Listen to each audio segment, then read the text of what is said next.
For many years, Frank raised quail for both of these reasons. I had a whole lot of quail, and they eat a whole lot of feed, and the feed went up a whole lot in price, and it didn't look like I could get my money out of the bird.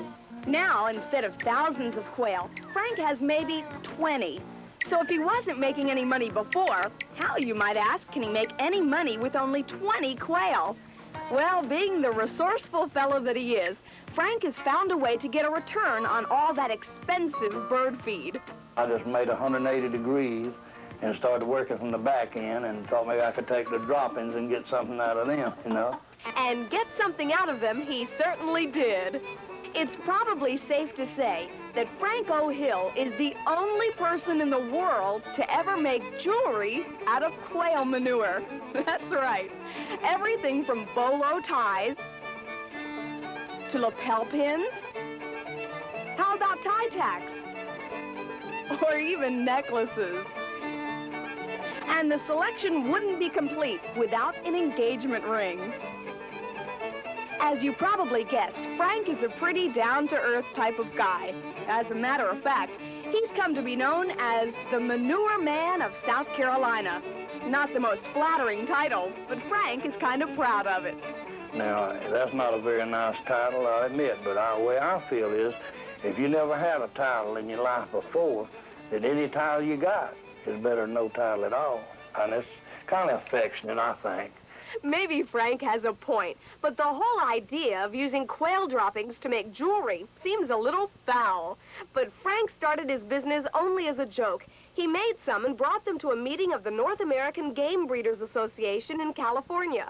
You know, I give one away, and I sold 29, and I had $290 for $10 a piece that they'd buy them. I said, well, maybe, you know, I just thought now, an old Southern boy lay a little pile of no bigger than that on a Yankee friend for $10, that was really great. You know, I had a tingle in my fingertip, and I know Grandpa was really smiling. See, it's just a joke, really, you know, but a lot of people like a good joke.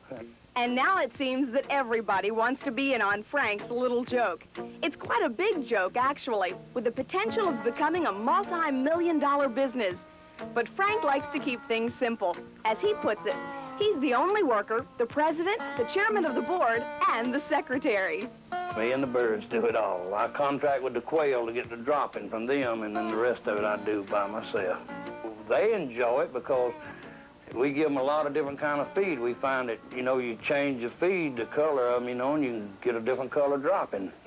And obviously, when one makes jewelry with bird droppings, one must start, well, under the bird and select only the finest materials.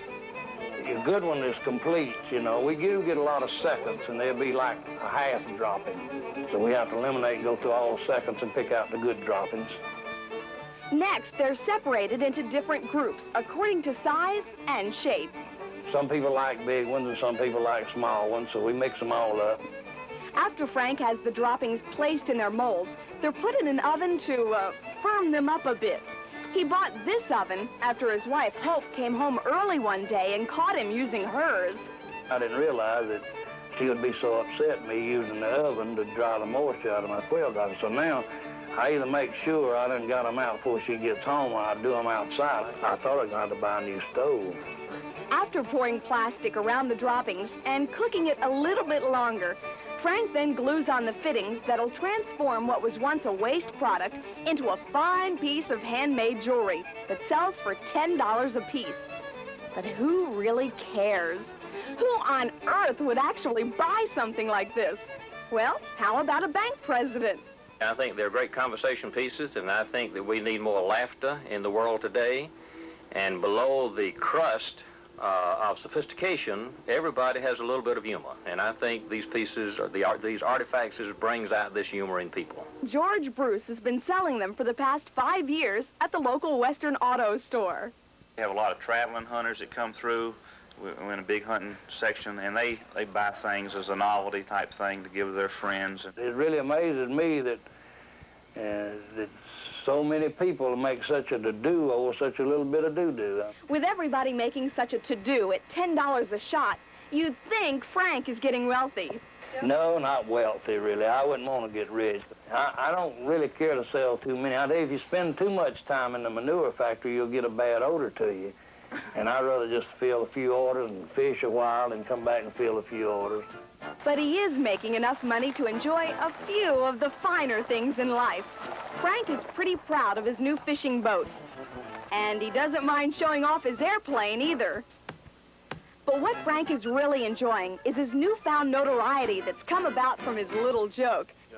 Like a guest appearance with Johnny Carson on The Tonight Show. I had a star that I made especially for him. It was a great big old dropping. I got up real early and went up there and collected the biggest one. You got to get up early in the morning to get the biggest one. That's the first one they drop in the morning. It's always going to be bigger than any of the rest of the overnight special. And I embedded it in a star and gave it to him and told him it was a big dropping for a big star.